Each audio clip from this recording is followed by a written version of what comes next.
Celtics Talk Podcast is presented by 24autogroup.com. New England gets more at 24. What's up, everybody? How we doing, Chris? Oh, I'm a lot better than I was on whatever night, Friday, that we were despondent from the Celtics losing in Orlando. Not just that. How about 3 hours ago? 3 hours ago, and it was 6:37. Oh, yeah. And the Celtics looked like they were going to get rolled in Orlando. Yeah. But they don't. The Celtics rally, emerged with a 111-107 gritty victory. I believe Drew and Scal termed it like the best win of the year. They did. Do you agree with that assessment? Well, I was thinking about that, and I mean, the Cleveland win was a great win. But Cleveland didn't play well. They didn't, but that in that game, Cleveland had a 2-point lead after the first quarter, despite how well the Celtics had been playing. And beggars can't be choosers, by the way, right? For sure. You know? This was a game though that they had to scratch and claw at the end in order to win. And the Magic were making plays, and the Celtics were responding. So I kind of see their point. And let's not forget who Orlando is projected to be this year. Oh, for sure. I think if you had told me at 6:30, do you think the Celtics are going to win this game when before the inferno occurred, I'd be like, yeah, this might be a tough one because the Celtics did not look like they had the right energy, but Anthony Simons lit the fuse, and everybody had their hand in it. And so normally what I would do is I would ask Giles for his headline, but I've told him he cannot have a headline tonight. One, because he always steals mine, but two, because I'm going to have you when I'm watching Instagram Reels occasionally, some of my favorite ones, and the guy will be like, all right, I'm going to have you blindly rank these 5 beers. And he'll be like, Miller High Life, and you have to pick 1 to 5 where to put it. But then like another good beer comes along, and you realize you shouldn't have put it at 2. It should be at 1, or 3, or whatever, Okay. So I'm gonna. This will probably be. This is unfair because you can in your mind you can start crafting the blind rank, but be careful. Make sure you leave a spot for all these guys. So I'm gonna ask you, where would you blindly rank 1 to 6? So 6. We're gonna do 6. Not 7. 6-pack. 6-pack. It's a. There's other podcasts out there that do 6-packs. We can't do that. Okay. But we're gonna consume a 6-pack tonight. Luka Garza. 1. Wow. That wasn't even 1 on my list, but I'm gonna allow it. Floor is yours.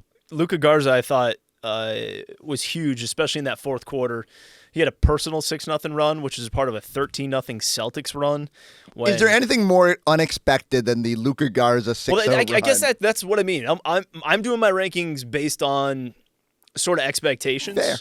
And I thought that the toughness, the rebounding, Luka Garza kind of gave him, I thought, that emotional lift at times as well. And also, you had Nimi Keita fouling out with 3.5 minutes left to play. Needed someone. So the fact that Luka Garza stepped up and made some huge plays down the stretch, I'm going number 1. Wow, and I respect it. I actually think he won our Player of the Game.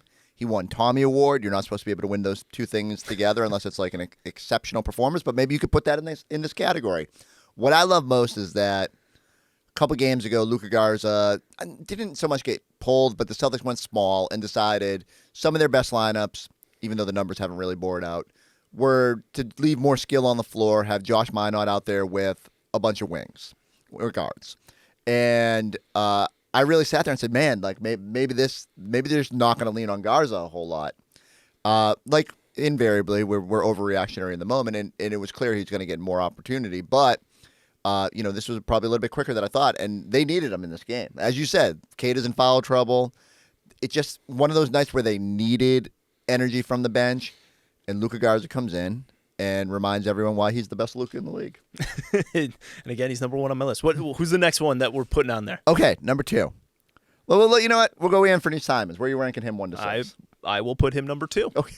I will put him on. See, you think it's gonna be blind rankings, but it feels like you're just throwing these out here exactly where I want them. On my list, and but I tried to mix it up a little bit. But they were down 12, and he comes in and basically just goes on his own run. You had that chaotic play where the ball's all over the place. There's that mad scramble. Derek White, I think, had 2 steals on that one sequence. And it ends up in the hands of multiple points in one sequence. Yeah, it ends up in the hands of Anthony Simons, who just knocks down the 3. He had 14 points in 2 minutes and 11 seconds. I mean, his first half, it wasn't just he scored 25 points. He did it extremely efficiently. Unbelievable. Now, did not score after halftime, but did his thing. I'm as not we even pointed mad. Out, this game could have gotten away from the Celtics 100%. if it's not for Anthony Simons. And that's all that I could think about was when we're, and invariably I always think ahead to, okay, like 4 hours from now we will be podcasting, and we're going to have to talk about this absolute train wreck of a start and how the Celtics have now lost 2 in Orlando and are now a couple games under 500. And, he really did rescue them. And I thought he was just utterly fantastic. Like, this is a reminder of why, despite some limitations defensively, and I think he's actually tried to compete as much as he can, everyone has their moments. So everyone on this team is young and has had their moments. And Joe Mazzulla, quick to tell them about it. Ask Luka Gonzalez. We'll get to that in a second. But what I loved was this is a reminder of, like, when this guy gets hot, holy bleep, just get out of the way. Give him the ball and let him cook. Most points in a first half by a reserve in Celtics history, or since the play-by-play era. Right. Knocked Ricky Davis and Eddie House off the list. Well, yeah, they're 2 and 3. 2 and 3 now. Yeah. If you were blindly ranking the best scoring performances by a bench player, Anthony Simons is now number 1. Okay.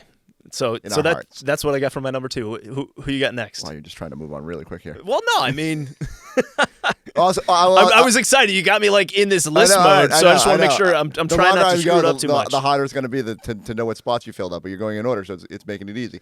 The one other thing I'll say is, think about Anthony Simons got benched the other night for not being fully engaged in the first half, came back, and as Giles correctly pointed out in our post-game show, had a great fourth quarter, gave you a chance in that Magic game, the first meeting. He's the hit from the fourth quarter of that game to the first half of this game, unbelievable scoring output. 36 points. 36 points, and they need to bottle that up. And again, everybody we're going to not talk about here needs a little bit more consistency, but shout out in his hometown. All that home cooking clearly helped out. All right, where you putting JB? This was a tough one for me. Yeah, no. I'm going to stick with it. I'm going number 3. I'm going 1, 2, 3, Chris. Jaylen Brown, 27 points, 6 of 7 at the free throw line. Did a better job of getting to the line.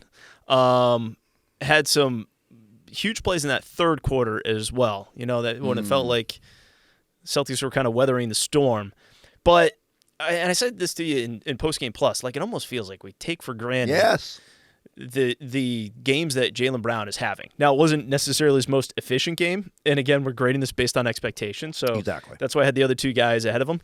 But to go out there and get 27 and then still have an impact on the defensive side of the ball as well, it's crazy the run he's on right now. The other night, so after I ranted on this podcast about the lack of free throws he's been getting, I went back and my plan was to look at every shot that he had on a drive or near the basket. So how many drives was it, by the way? I know you said it ended up being actually much lower. So I think the NBA database flaked a little bit, and maybe I should have been because the number was so jarringly high in the third quarter, I probably should have thought something was up. It turned out it was slightly above average, like 15 drives, which is still above his 13.5 per game, but it wasn't as crazy as I thought it was.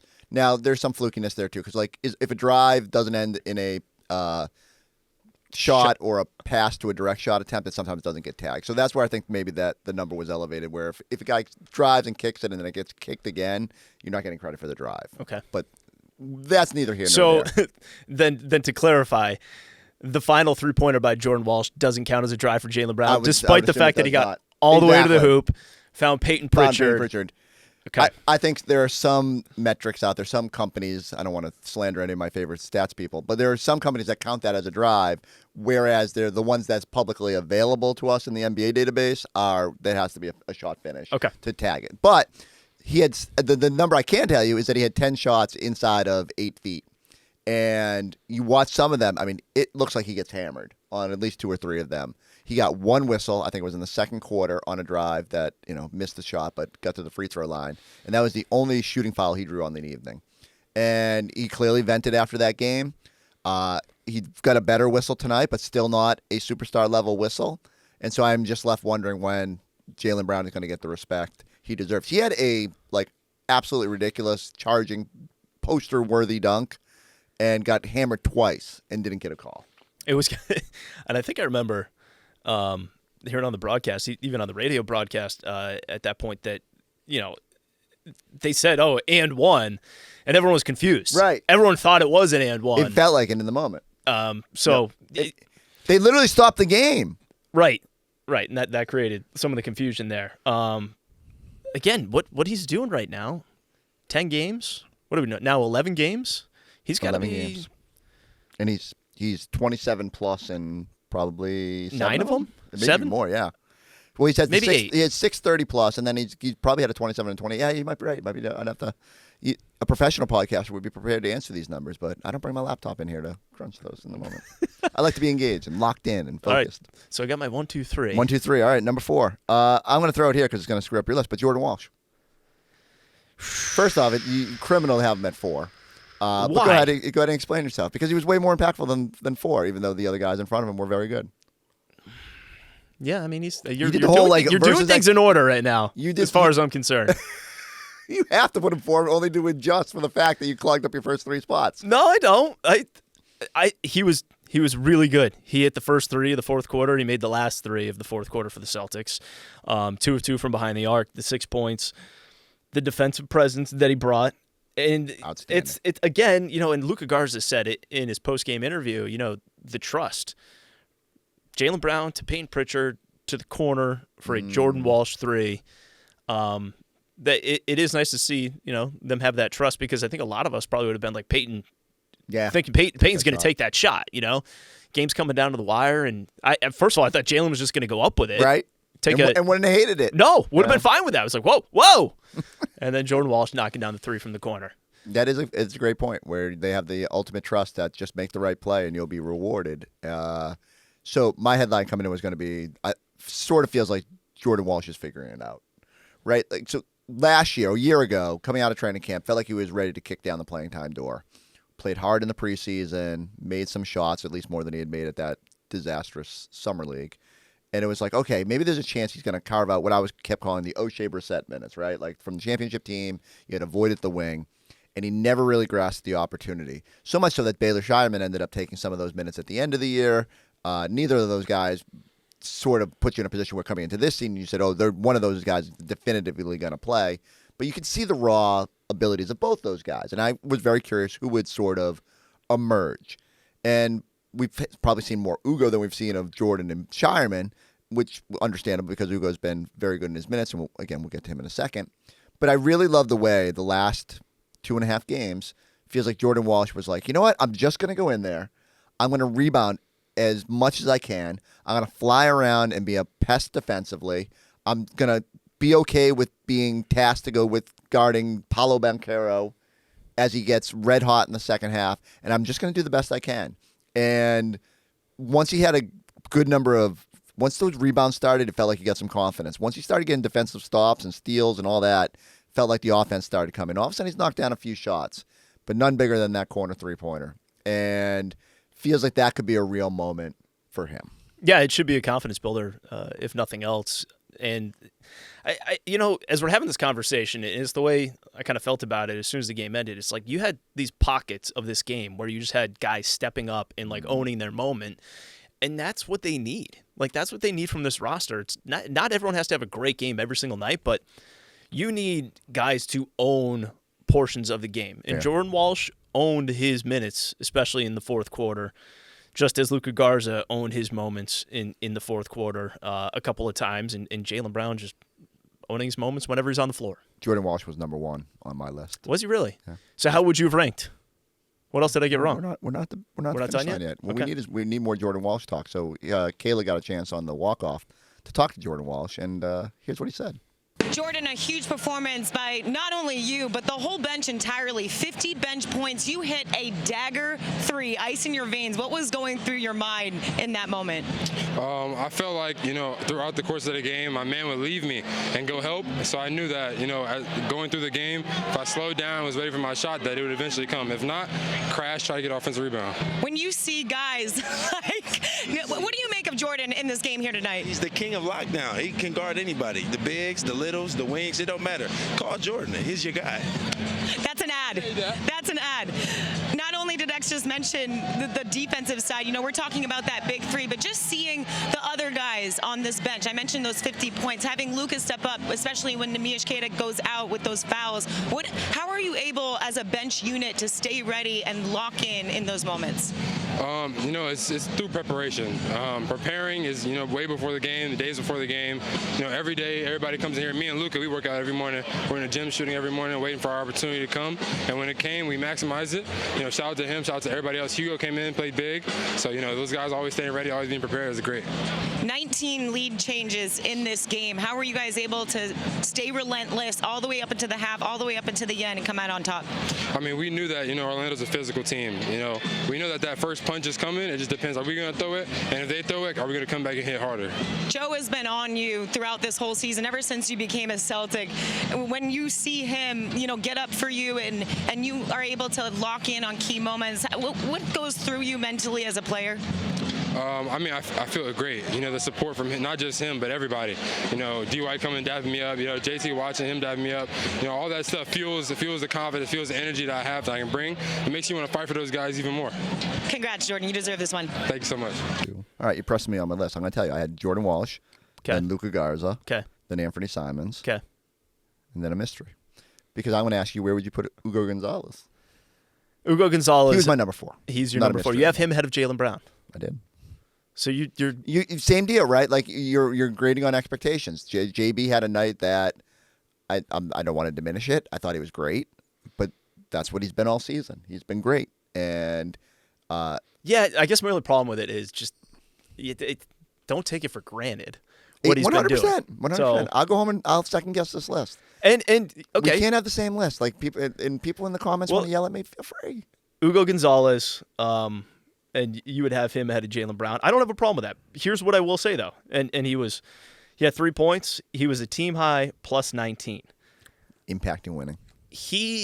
Isn't that becoming the expectation a little bit with him? Interesting. Yeah. Is that becoming an expectation with him? Either him or might not have to have a night where they're super positive with just energy and defense. Right. And making the right plays. I can't remember the one where he drive and have a great I think he drove and had a great pass, great assist.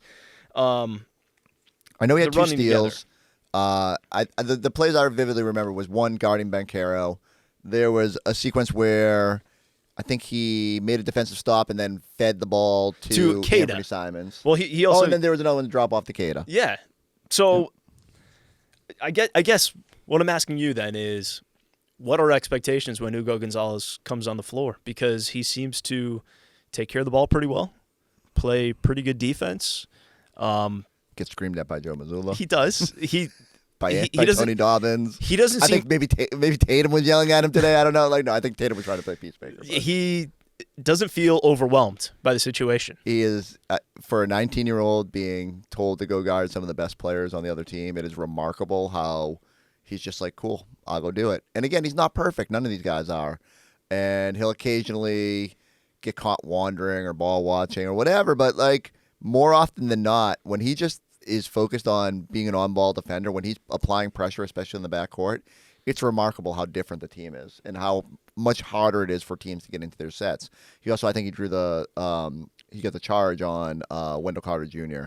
in that first half, and it was just all these little plays, especially when Simons was heating up, that felt like he was providing the defense, Anthony Simons was providing the offense. I just really love the Ugo minutes. And again, he's got to prove offensively he can be out there because their offense isn't good enough to have non-shooters on the floor for long stretches.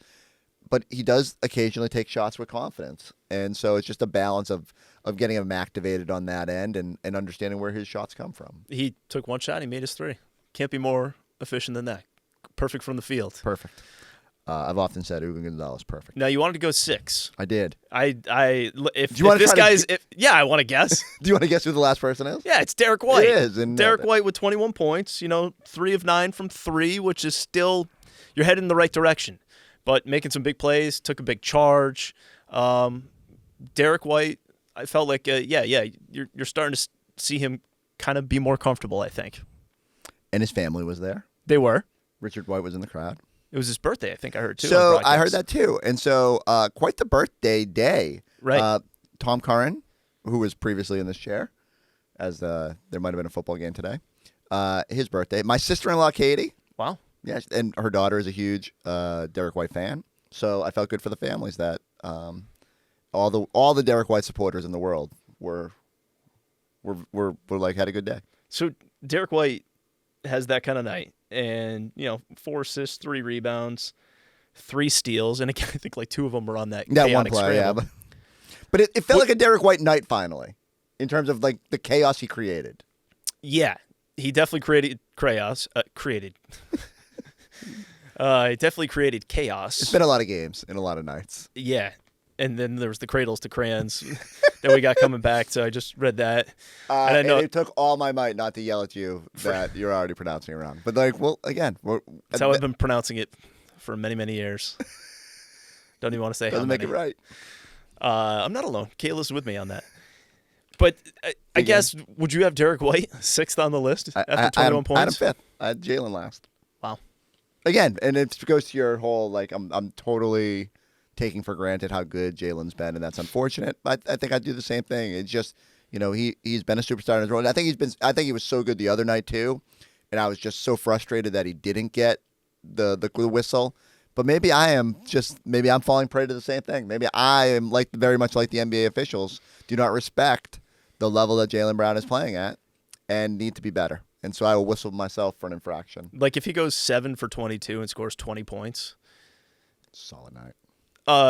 Yeah, but they probably don't win. Oh, yeah, that's fair. You know what I mean? Like if Jaylen Brown isn't playing at that level, they don't win this game. Yeah. And you could say that about anyone on the list because everyone's got to contribute for this team to beat teams. I thought in the spots he needed to be aggressive, he was appropriately aggressive. That one where he blew past Suggs was that was personal. That was, I am the best one-armed sleeve wearer on the court today, and I appreciate what Jaylen's doing. I will have to rethink. My rankings. No, it's okay. Normally I go lightning round here, but it's all negative stuff, and I almost want to keep it positive because it's Hauser in a little bit of a shooting slump. He only took 2 shots. Only 2 shots, which is weird. Yeah, sometimes that's what happens when he's like. I don't think it's anything that's going to fester. It's just kind of something to keep an eye on. It's interesting too because Orlando. Remember last year in that playoff series? That's a good point. You know what I mean? I think it has something to do with the matchup. Expect him, in a different matchup to get a lot more shots. And what did he play? 17-23. Doesn't feel like he played 17-23. He was active on the glass. A lot of tip balls. And sometimes that's all we ask is when you're not contributing in maybe the way we typically expect you to contribute, find another way to impact winning. Having a vehicle you can rely on, that's important. That's why you can rely on 24 Auto Group. They will treat you like family. And that's because they are family owned and operated. They're honest, easy to work with, and they just get it. Whether you're looking for something sporty, something luxurious, or just a solid everyday ride, 24 Auto Group always comes through. With 9 brands and 11 locations across New England, there's something for everyone. And here's the best part. They've got the knack to save you more on a new or pre-owned vehicle, and the knack to pay you more for your trade, up to $2,400 over book value. You can even drive home with just $24 down. So if you want the best deal without the runaround, go see my guys at 24 Auto Group, because you always get more at 24. Online at 24autogroup.com. Nimi fouled out. He did. But again, he had some big buckets and he stretch did. there. And 8.6 rebounds. Solid. And he probably would have been a positive, but the start of that game skewed the numbers so badly for him to get just back to a 0. So he's a net even on the night. Net even, despite the spotting the other team a huge lead. I did have D White hustle plays, but we covered that. So let's just kick it ahead real quick. That was, by the way, maybe the outside of the game he didn't play, the quietest Josh Minot game that we've seen. It's fair. I don't like to see. I'd like to bring up the people that I don't like clearly overly emphatically support. I'm just being fair. And don't let that be twisted as like I don't enjoy Sam and Nimi. It's I was hoping the quiet Josh Minot night would fly under the radar. He did not play a lot in the especially in the fourth quarter. They brought him in for defensive versatility late. One of the last Magic possessions. That might have been the only 30 seconds he played. And I think he missed the defensive assignment during that. You know what? Like this is utterly. This is why when he has really good nights, I sometimes say, got to remind myself, he's 22 years old. This is what happens. Like there's going to be really good nights and there's going to be really bad nights. Yeah, I don't even know if I'd call it like a really bad night. Yeah, it just wasn't. He didn't. We're so used to him being in every one of our dunk of the games and having a defensive series that it was a little jarring that he didn't have one. You had other guys that were bringing energy, that were making plays, and I think you're going to see that with Joe Mazzulla this year. Whoever it is you put on the floor that's making those impact plays, he's probably going to ride with them that night. And I don't think there's any, I don't think he's like attached to any one guy when it comes to some of those rotational players. And so, who probably should have been on our, if we were going to add a seventh, Joe Mazzulla, because he pushed all the right buttons in terms of a game that could have got away. And, obviously Anthony Simons is a big part of just making shots, but he rode the guys that he felt like were giving them the best chance in that moment and was rewarded in each instance. You've referred to it a couple times without getting to it. But speaking of the Ugo Gonzalez and Joe Mazzulla pushing all the right buttons, is that the player you're talking about when after Anthony Simons hit the three?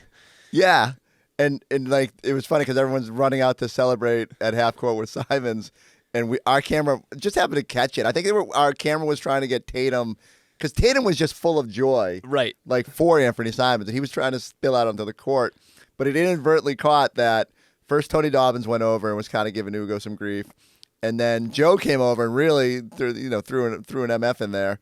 And, we couldn't figure out, like, in the moment what he was mad about. And so we kind of rewound the tape, and we think he was mad. He kind of lost an assignment or gave up something. And I was like, okay, they're hard on these guys. Yeah. I mean, it's not like they pulled him from the game. No. But it was just hilarious that everyone's like, oh, my God. Right. Anthony Simons is going crazy. And they're like, wait, Ugo. But this bleep that up. It goes back to, like, we were talking about with pushing the buttons. But Joe knows that the Celtics team, like, they can't take plays off, 100%. And they've got to be completely on their details every single possession because just one possession can burn them. It's a great reminder of the accountability that is being demanded this year, and it's been cool to see the way that guys have embraced that because I think a lot of times guys can get yelled at, and it's very easy to be like, "Hey, bleep this guy!" Like I'm out there working my butt off, and I'm just happen to make a mistake. These guys seem to take it the right way. Ugo seems pretty unfazable. He goes right back out there and guards the best player on the other team. So, hence the reason he was number 4 on my list and number 92 on Giles' list. It was only Jordan Walsh that you screwed, but everybody else was fair. All right, we have 2 more games coming up. Giles might actually get a break from this podcast because he's had to do a lot of heavy lifting this weekend, but it's been fun. It has been fun. Yeah, Philadelphia on Tuesday, except for Friday night. Yeah, well, Friday, you're right about that. Yeah, Friday was not fun, but Friday, in you got to grind. In general, hanging out has been fun. But yeah, we do Philly and then we do Memphis, and then finally the Boston Celtics will get a couple days off. And I was telling you earlier, I didn't even realize like the Patriots have a game Thursday night, which feels like a nice little New England sports week. A lot of action going on right now. I was looking up something with the Sixers who they play next, but do we know? I haven't. The Patriots, by the way, play Thursday this week. So you go Celtics Tuesday, Wednesday, Patriots Thursday. Yeah, that's what I was saying. What you were looking. Were about. You really? Yeah. When the hosts aren't listening, huh? I thought you were talking about today's game. What a day! We'll let everybody go like, right? Go subscribe, go check us out on the YouTube page. First, you steal every headline, and then you can't even just like follow the program. The show went 1 minute too long. Catch you next time. See ya.